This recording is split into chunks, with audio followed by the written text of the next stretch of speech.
Passem ara al torn de debat. Convidaria a pujar a les 5 ponents aquí a la taula. Ho haurem de fer ara amb mascareta perquè haureu de compartir en algun moment el micròfon i aquest debat el moderarà Jordi Blanc, patró d'Arts in Health International Foundation.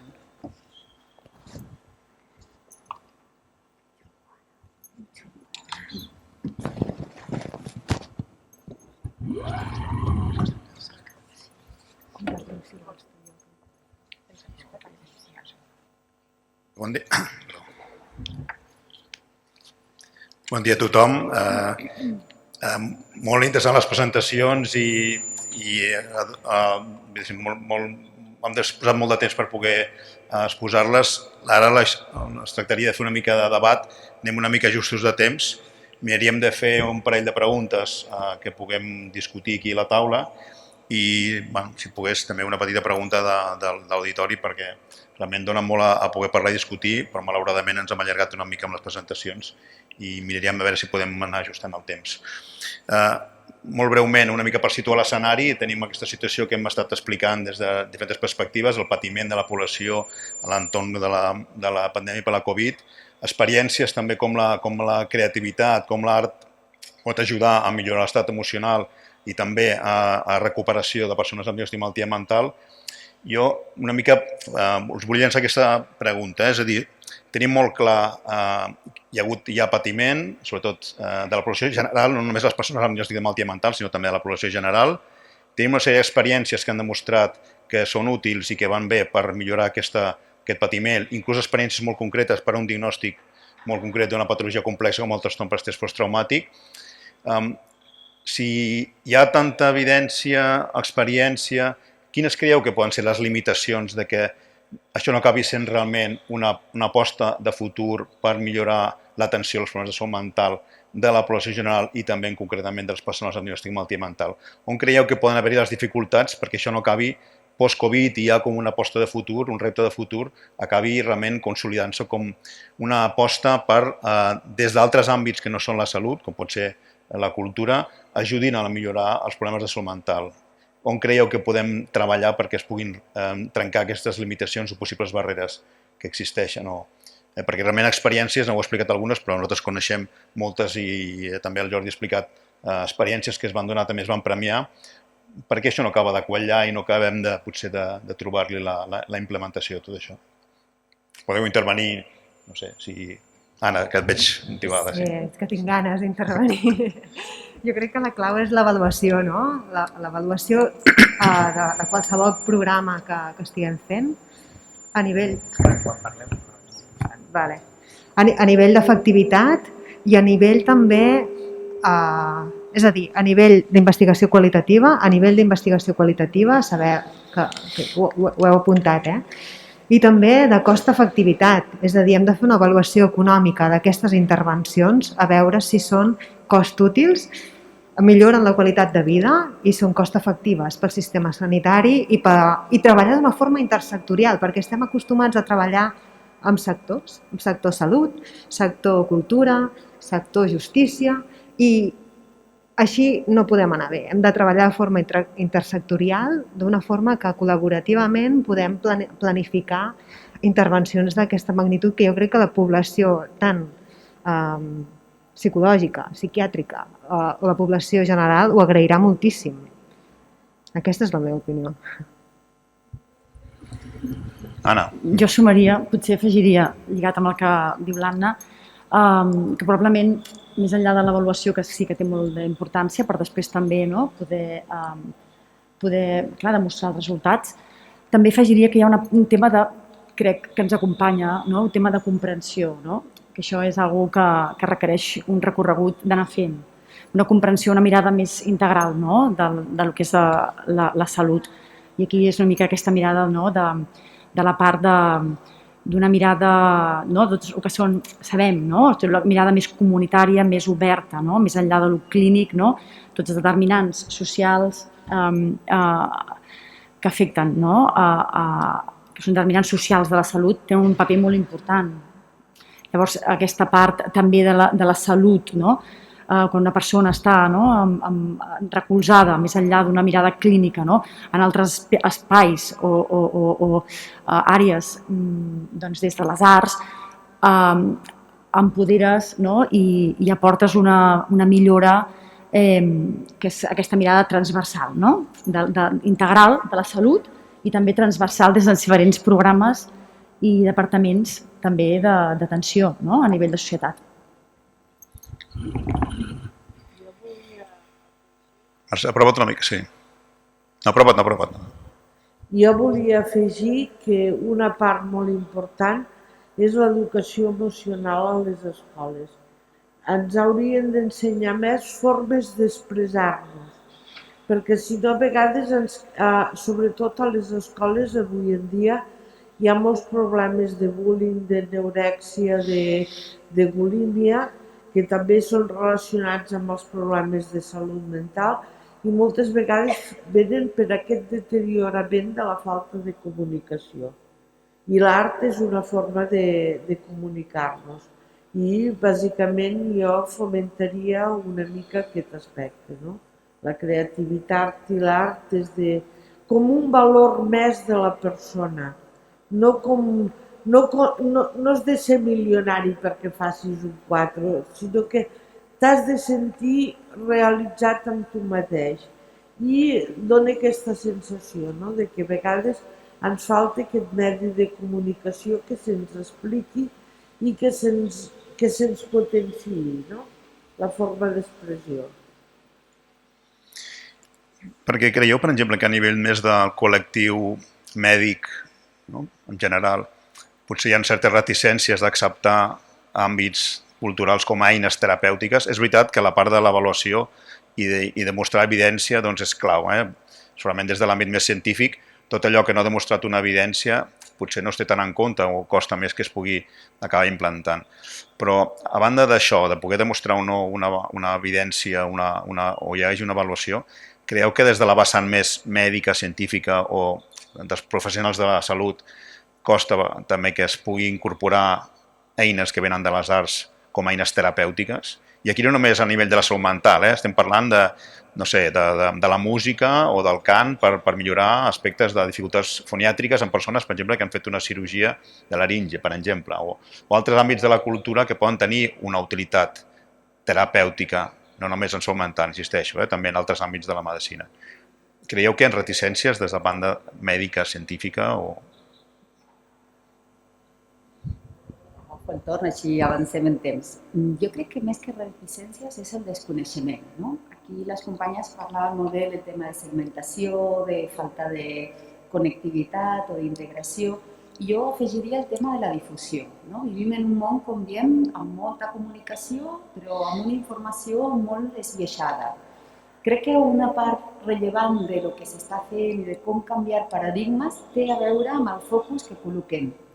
Estem justament, la postpandèmia també pot ser una oportunitat, no solament una identificació de problemes, sinó també una identificació de solucions.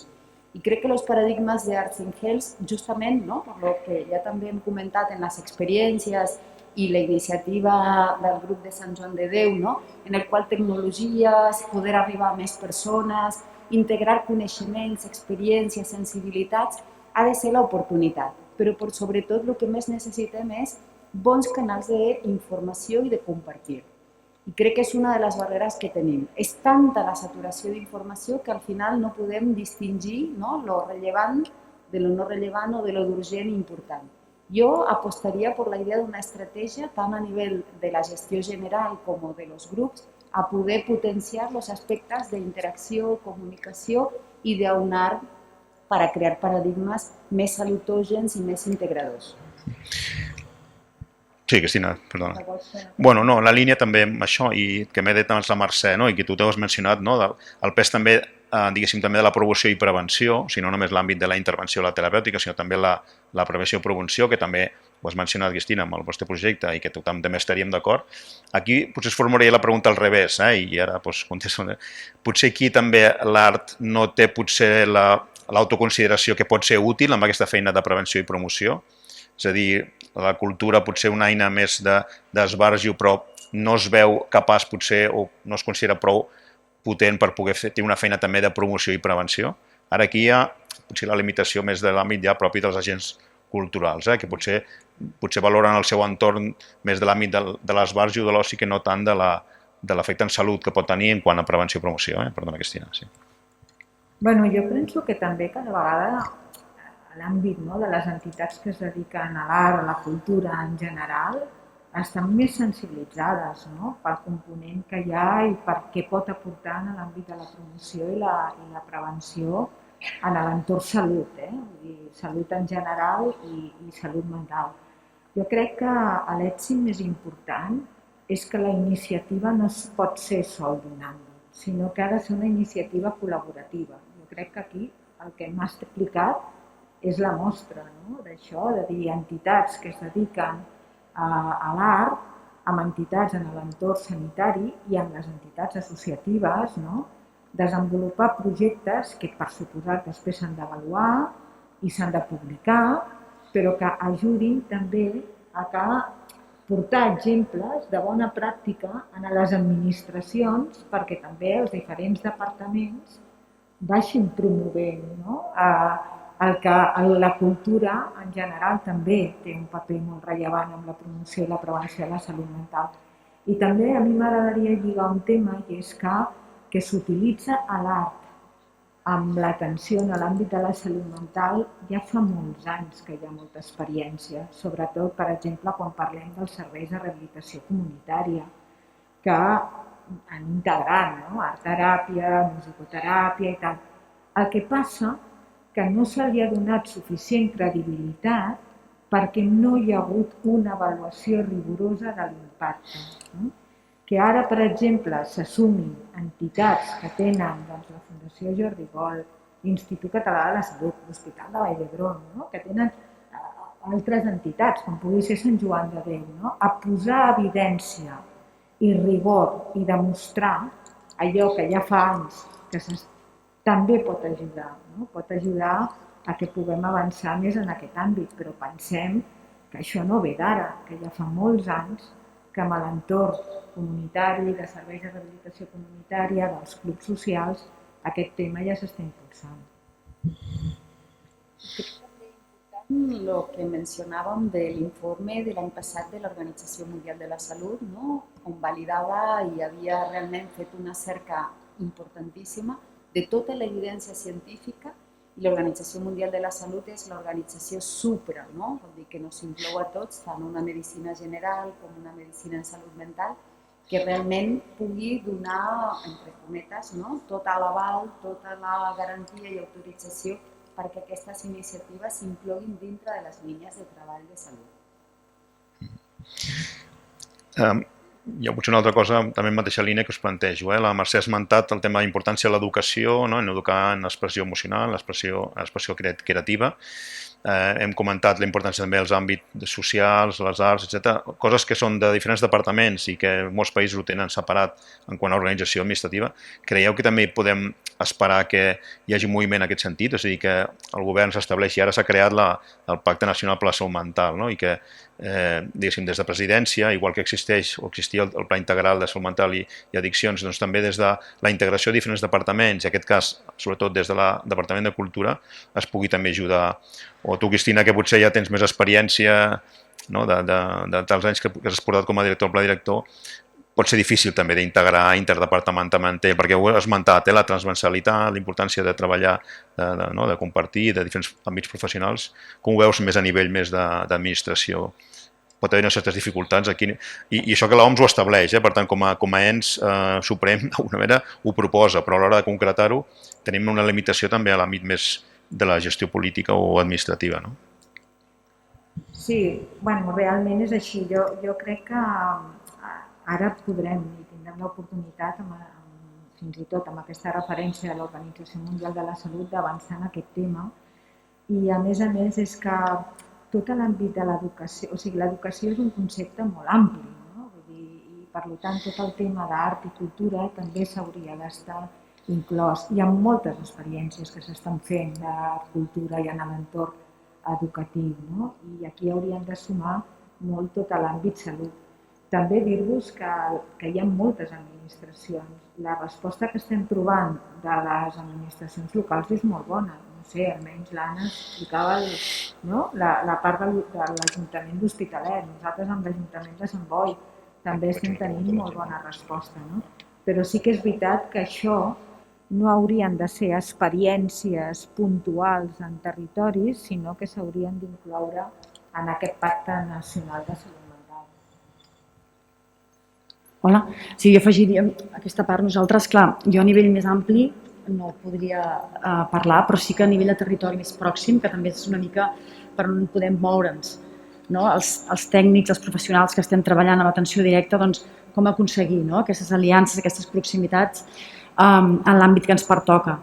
Hi ha resistències, dificultats, perquè venim d'una comprensió a vegades molt fraccionada de la salut, però també hi ha, quan ens apropem, aquestes connexions possibilitadores. I nosaltres en el nostre territori, l'Hospitalet, estem caminant cap aquí. És veritat que hem comptat és a dir, des de l'Escola Municipal de Música i Centre de les Arts, hi ha molt ja.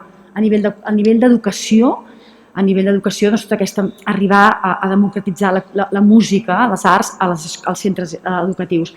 Però hi ha també un interès especial en que això pugui ser alineat amb la salut.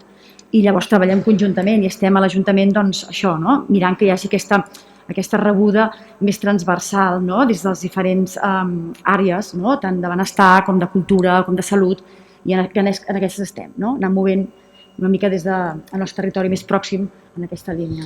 Amb tot això que esteu dient una mica i coses que heu dit abans, potser fora bo demanar que es faci també una espècie de mapeig d'actius d'un determinat territori, d'un determinat ajuntament, quins àmbits es poden aprofitar, potser amb una línia que hauríem de consensuar, unes propostes que hauríem de consensuar i uns projectes, experiències avaluades i que tinguin, que aportin valor o que s'hagin demostrat que aportin valor, però poder fer un mapeig de cada territori de quines eines culturals poden... Aquí a Barcelona potser anem molt ben nodrits, però hi ha llocs potser no hi ha tanta oferta cultural i potser intentar veure una mica d'on podem treure aquesta... seríem aquesta línia, d'alguna manera. Sí, nosaltres a l'Hospitalet en aquest sentit també estem, volem treballar en que, sobretot, el que seria la prescripció social d'actius en salut, que està dintre de la gestió de salut, que hi constin, que tinguin que siguin visibles totes aquestes vessants més culturals, aquests projectes, aquestes possibilitats culturals i artístiques, perquè aporten, més enllà que estem pendents també d'anar avaluant més, però que rebem que poden aportar aquest procés de millora. Molt bé, jo crec que hauríem d'anar tancant, sap molt de greu perquè tinc tallar ara aquí, però anem una mica just de temps, com us deia abans. Agraïm moltíssim les persones que heu intervingut, també agrair-vos per la vostra atenció.